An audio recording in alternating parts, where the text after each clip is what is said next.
ગોંડલનો ચકચારી case રાજકુમાર Jat case મામલે આજે Ganesh ગોંડલનો narco test શરૂ કરવામાં આવ્યો છે અને આ નાર્કો ટેસ્ટને લઈને જે તપાસ કરી રહેલા અધિકારી છે તેમનું એક નિવેદન પણ સામે આવ્યું છે। ગણેશ ગોંડલના નાર્કો ટેસ્ટને લઈને શું વાત સામે આવી છે તેની વાત કરીએ આ વિડીયોમાં।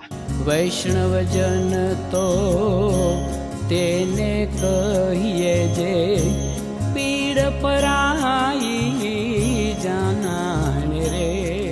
નમસ્કાર, નવજીવન ન્યૂઝમાં આપનું સ્વાગત છે। હું છું જયંત નાફરા।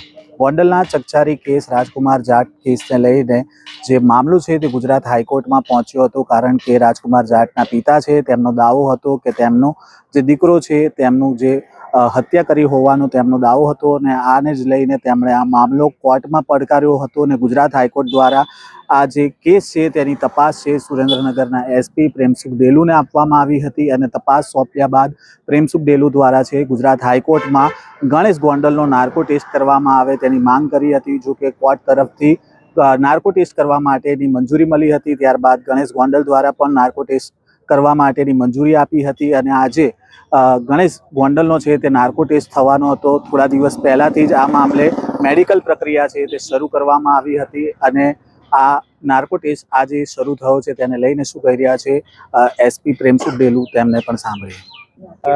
આજે જે ગણેશ ગોંડલ છે આનો નાર્કોનો ટેસ્ટ હતો અને નાર્કોનો જે ટેસ્ટ છે આની આખી પ્રક્રિયા 8 તારીખથી 13 તારીખ સુધીનો જે ટાઈમ હતો, અમે આખી જે પ્રોસિજર છે આખી પ્રોસિજર કમ્પ્લીટ થઈને અને આજે આનો નાર્કો ટેસ્ટ થઈ ગયો છે।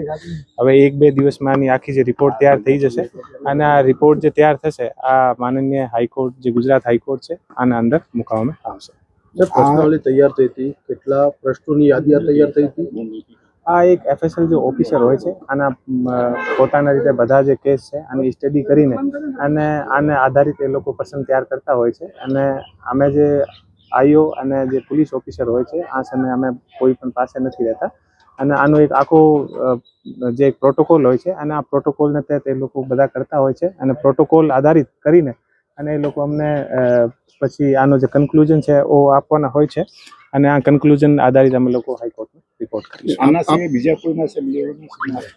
અત્યારે અમે આની જે અમને રિપોર્ટ મળશે આ રિપોર્ટ આધારિત હું આગળની જે વસ્તુ છે એ જોઈશ। જે નાર્કોની છે એમાં એવું હાઈકોર્ટનું પણ એવું વર્ડિક હતું કે તપાસનીશ અધિકારી કે પોલીસ અધિકારી ત્યાં નાર્કો થતો હોય ત્યાં ન રહી શકે કે આવી ના શકે। શું આમાં અમે કોઈ પણ જગ્યા હાજર નથી અને અમે અમારું કામ હોય છે આરોપીને લઈને આવવાનું અને આનો જે આઈઓ હોય છે એ આઈઓનું કામ જે એફએસએલના જે ઓફિસર હોય છે આની સાથે ચર્ચા કરવાનું અને ચર્ચા કરીને અને જે આને જરૂરિયાત હોય આ વસ્તુ આપીને અને પછી આનો જે પર્સનલ અલગથી રૂમ હોય છે આના એડવોકેટ હોય છે, સાથે એડવોકેટ અને બધા આને ભેગા ઊભા રહે હોય છે અને અમે પોલીસ ઓફિસર ક્યારેય પણ અમે આને પાસે નથી પ્રિમાઇસિસ હોય એમાં જઈ શકે ખરા? જે પ્રિમાઇસિસ હોય એમાં રહી શકે? આરોપીને લઈને અમને આવવું પડે ને। આ કેસની તપાસ આપ સુપરવિઝન કરી રહ્યા છો। શરૂઆતમાં જે સીસીટીવી સામે આવ્યા હતા એમાં પોલીસ તરફથી પણ સીસીટીવી જે ડિક્લેર કરવામાં આવ્યા ચોક્કસ એન્ટ્રીના જ સીસીટીવી હતા, એક્ઝિટના સીસીટીવી એવું નતા। એમાં તમને કઈ તપાસમાં ધ્યાન આવ્યું છે કે રાજકોટ પોલીસે પણ એમાં કઈ ગફલત કરી હોય એવું? એ જે તમામ જે આખો કેસ છે અમે અત્યારે હું આપને સામે કશું ના કહી શકું, હાઈકોર્ટમાં આની બધી વસ્તુ જે છે અમે રજૂ કરીશું।